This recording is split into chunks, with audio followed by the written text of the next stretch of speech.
This Manny Pacquiao thing is getting very confusing. First of all, he's losing a chess match, albeit on some clown type stuff, but more on that in a minute. So, the Pacquiao fight was guaranteed with some guy named Horn, and an announcement was imminent and was supposed to happen any day now. Any day. Okay, the fight was supposed to be in Australia. Horn's people seemed to be locked in. Team Pacquiao appeared to be down. Then, out of the blue, Michael Khans, Manny Pacquiao's close friend and advisor, had a press conference in Abu Dhabi saying that the fight would be in the UAE, United Arab Emirates, in April. Follow me so far? So, this was news to Horn's camp, who still believe the fight is a go for Australia. So, Michael Khans steps in and says, well, we have a 100% agreement for Manny to fight Horn in the UAE. And he went on to apologize to the people of Australia and to their government for the confusion. Speaking of that C word again, to add further confusion, Manny goes on Twitter and asks fans to vote for his next opponent. So the four names he gives were Amir Khan, Jeff Horn, Terrence Crawford, and Kell Brook. Okay, you confused yet? Meanwhile, Horn's people think that it's nothing but nonsense coming from Khans. And they're saying that they dealt directly with Bob Arum.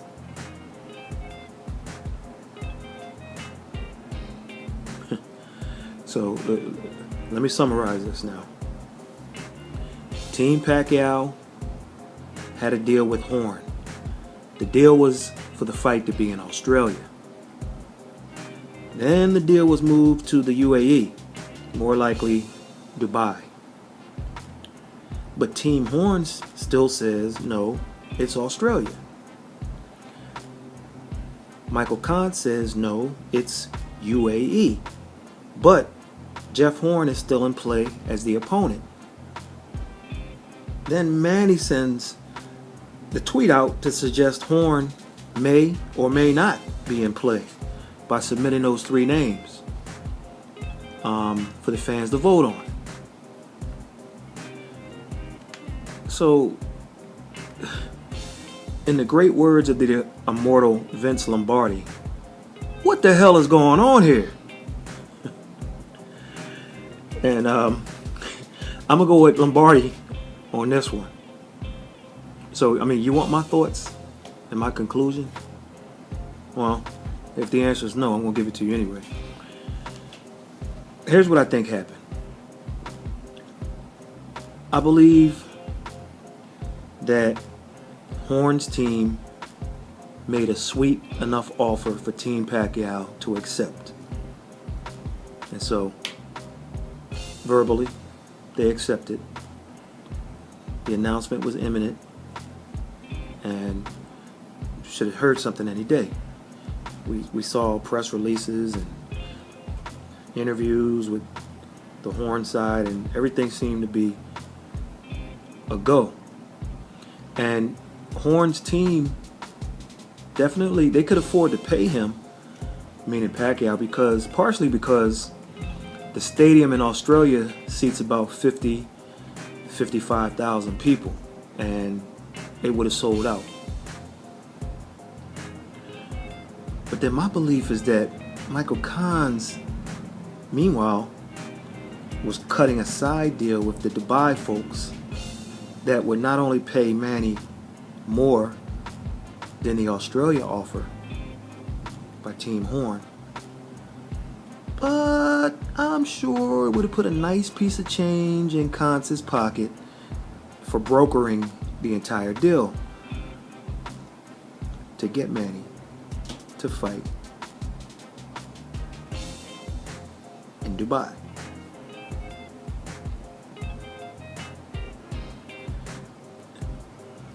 I wouldn't be surprised if Cruz possibly even collected an advance on his money just as an incentive to get the deal done. Make it happen.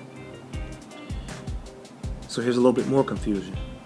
Pacquiao, being loyal to Cruz, said via Twitter, "See you in UAE for my next fight."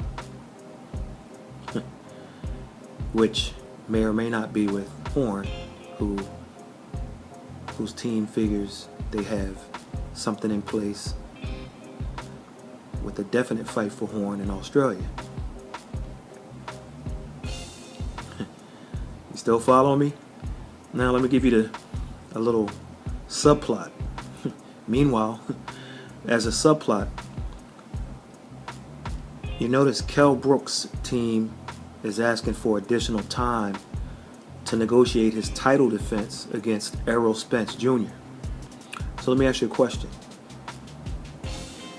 You think they aren't doing some side negotiations themselves with Pacquiao as well as Amir Khan?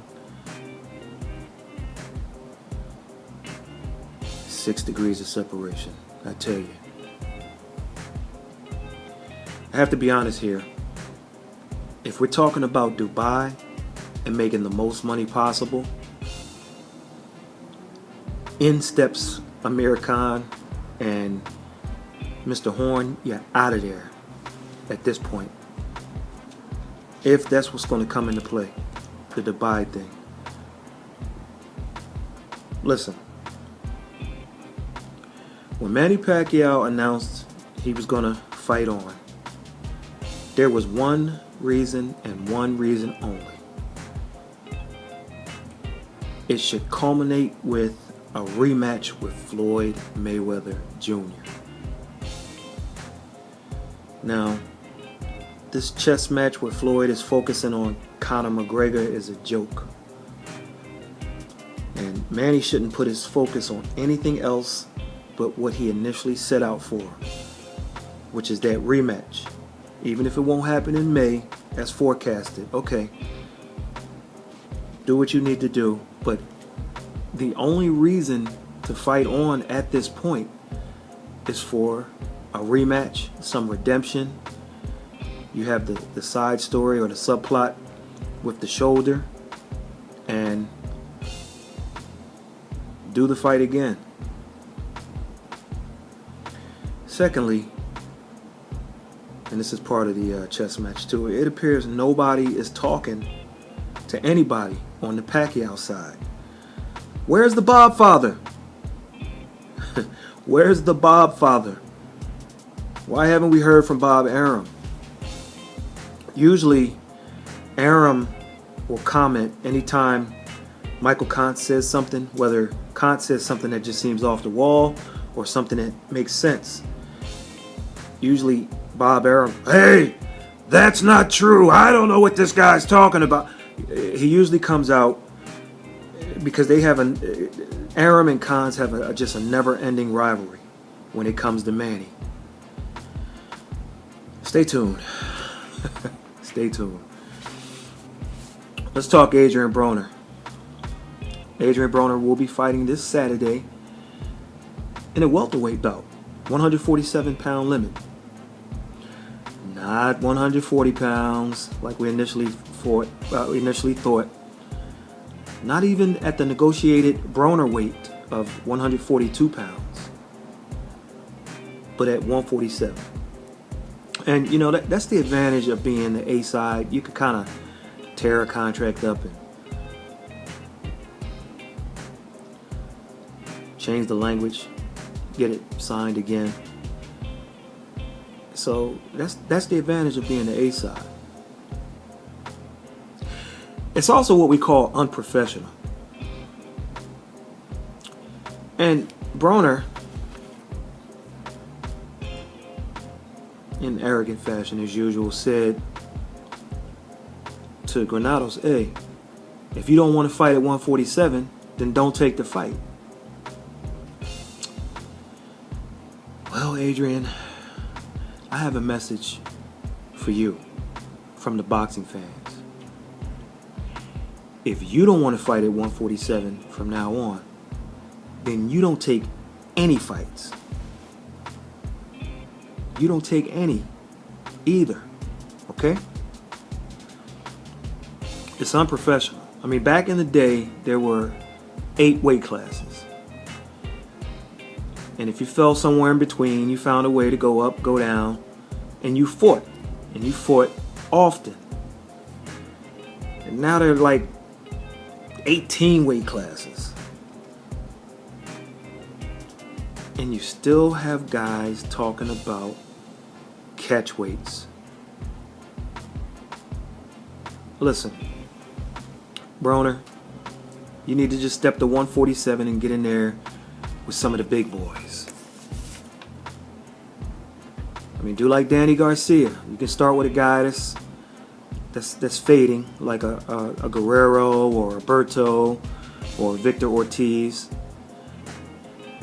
You get by that fight, then you move up to a Peterson or even a Paulie Malignaggi rematch. Then you go after the big boys. The Garcia, Spence, Brook, Thurman, Bradley, Vargas, Pacquiao, a Sean Porter rematch. So get an Ortiz, get a Guerrero, then a Saddam Ali or a Paulie or a Peterson, and then you got to go after the big boys. But either way you look at it, Adrien, it's going to be decision time after your fight Saturday night. If you win your fight on Saturday night.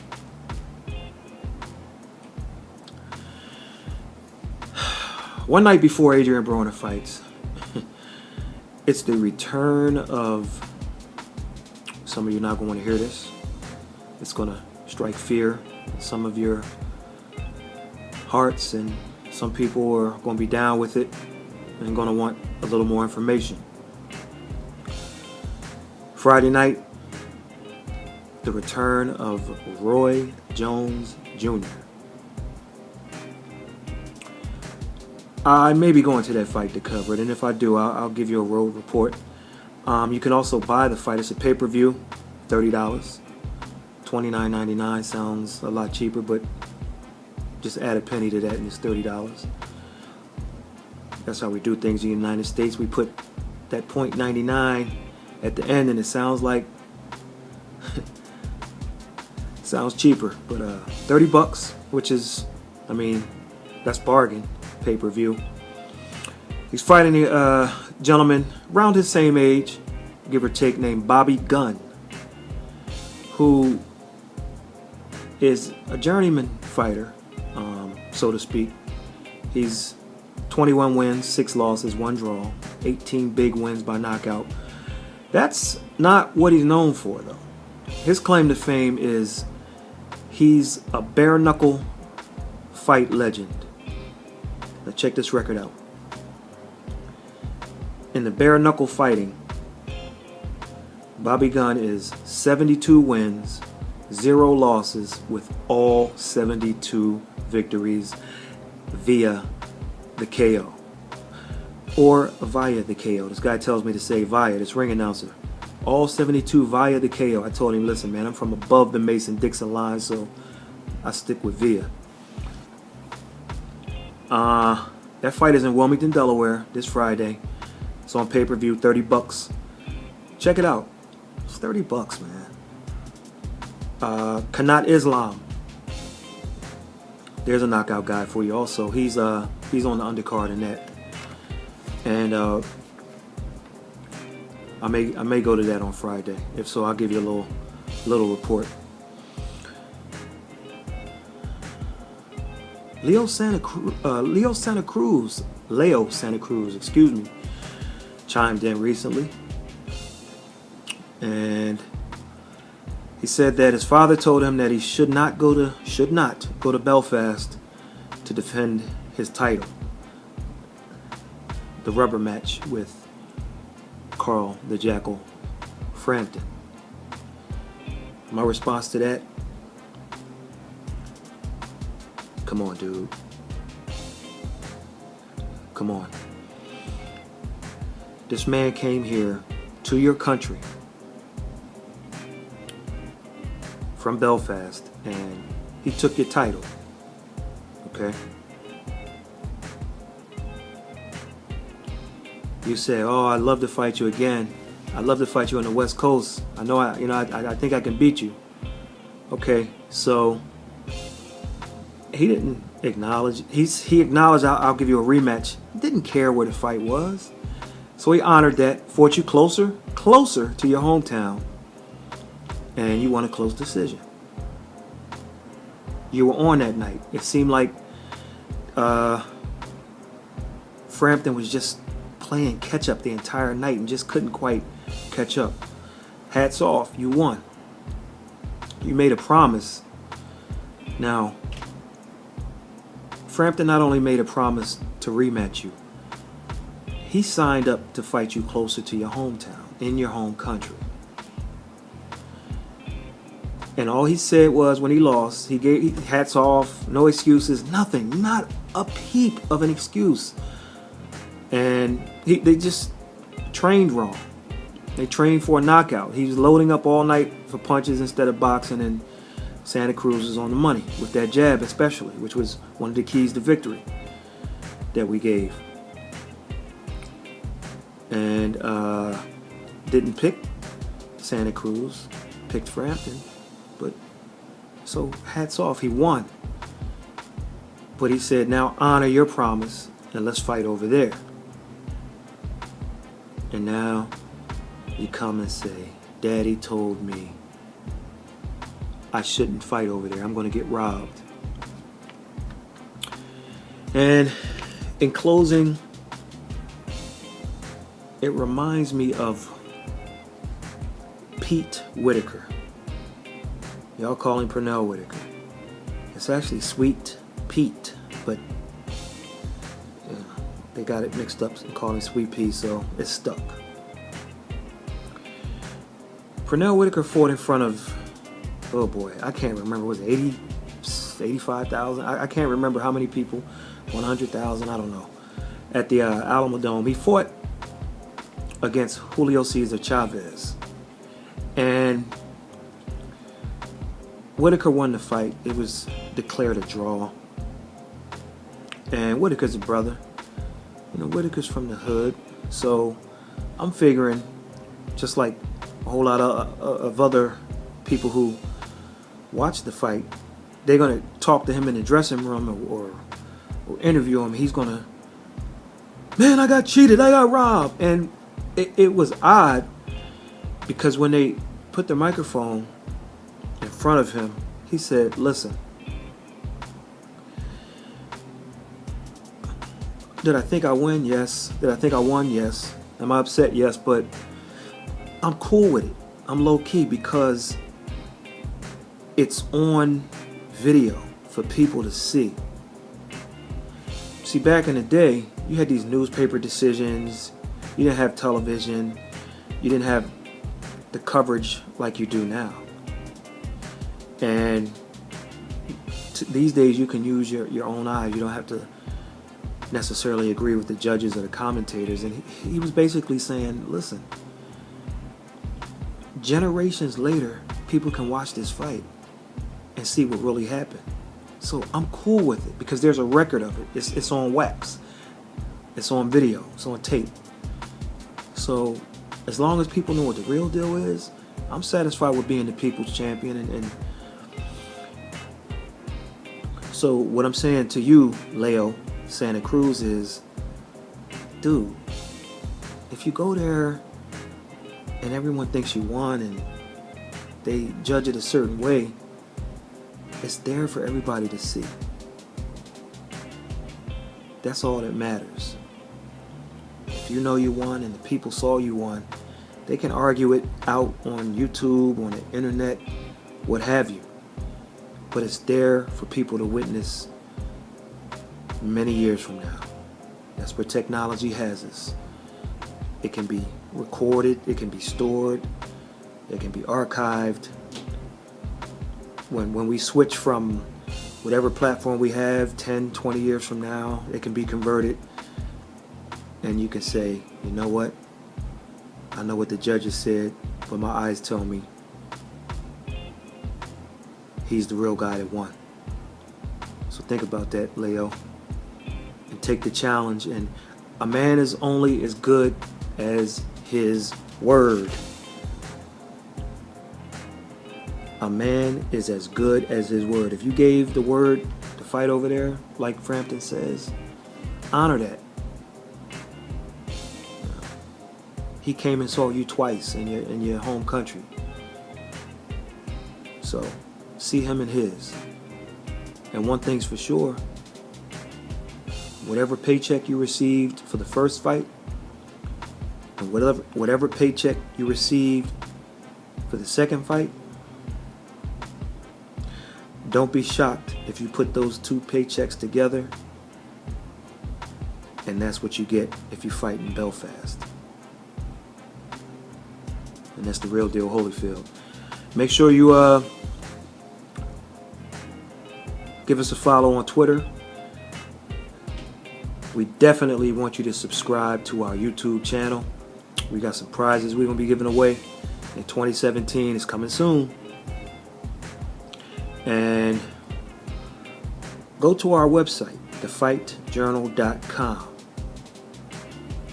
If you see blue and white, you are in mobile phone mode. Go to the bottom of the screen, select View Full Site, and at the top on the left side and at the bottom, I think in the middle and on the left, I can't remember, there'll be a box where you can type your email address in. If you do that and follow the website, every video we do, every audio, every interview, every story, every press release, it all comes to your email. You won't have to go looking for us. We'll find you. So check us out. And once again, please subscribe to our YouTube channel. We'll catch you on the next one.